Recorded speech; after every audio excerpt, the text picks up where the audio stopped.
Hey, good morning, P22 families. I hope you guys are doing well and enjoying the sunshine. Holly and I are here to update the community on a few changes that are going to be made in elementary based on some needs that we see. So Holly's going to start introducing those to you now. Yeah.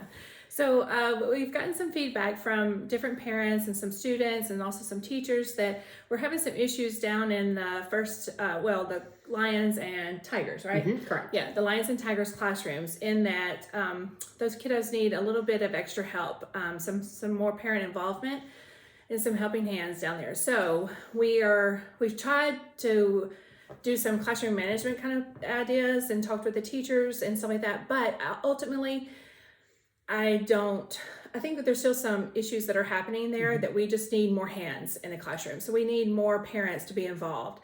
So after kind of putting our heads together and talking and stuff like that, we really feel that the best course of action going forward is just for parents to be in those classes. So we're asking that all the parents that don't have like a teaching job during that time frame to be with the Lions and the Tigers in those classes. The Colts all year long seem to have a lot of parent involvement, and that class for those littles seems to be working really well. So going on that idea, we're like, we probably need to implement that across with the Lions and Tigers as well. So that's what we're asking, is that parents, if you don't have a teaching position at that time frame, to please be with those kids in those classes and help them out. So to piggyback on that, the Colts, like I said, they are like Holly said, they have done a really great job because they've had so many parents. So if you happen to be a parent that's in with the Colts first, second, and third hour, and that's where you're primarily at every hour, then just stay there. If you have a first and second grader, also reach out to Holly and I and let us know, hey, I'm always in with the Colts, so that we know that we're not going to expect to see you in those classes. Yeah, because we don't want to take away from the Colts either, from what is working well with that class. We don't want to, pull you away from them. But like in my science class, this week, we talked about clouds. So I took my class outside to talk about clouds. There was not a cloud in the sky, unfortunately. But, so we're walking around looking for clouds, but it was hard for Jamie and I to pull all the kids, because there was some running over here and over there, just to kind of keep track. That's where we need more hands and more parent involvement to help us redirect those kiddos, so that we're not constantly having to do that. And it's also distracting for the other kids that are in the class, and it's not fair to them too, who are doing what they are being asked to do.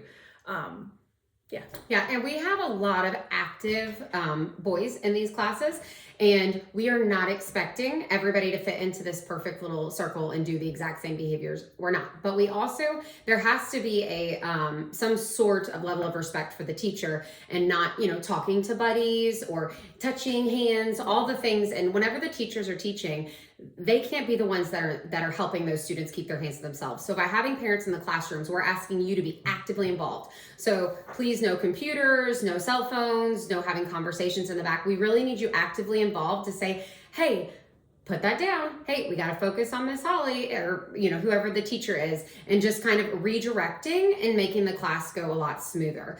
There should be a nice disbursement of people within all the classrooms, because most people have 2 teaching assignments in that morning. So you're going to see different people trickling in or out. If you guys have any specific questions on this, it is not a one child is bad. So please do not take it as that. Oh yeah.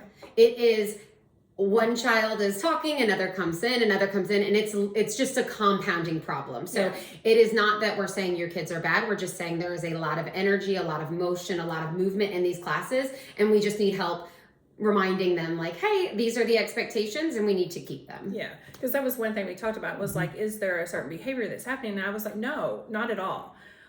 It's just a little bit of here, a little bit of here, a little bit there. And when it all comes together, well, then that causes the bigger issue that's distracting. Like for me as a teacher, and then the kid, so yeah, we just need more help. Yep. We are going to make a second video on here that we're going to talk about afternoons, after lunchtime, and how that's going to be changing. So see you on take 2.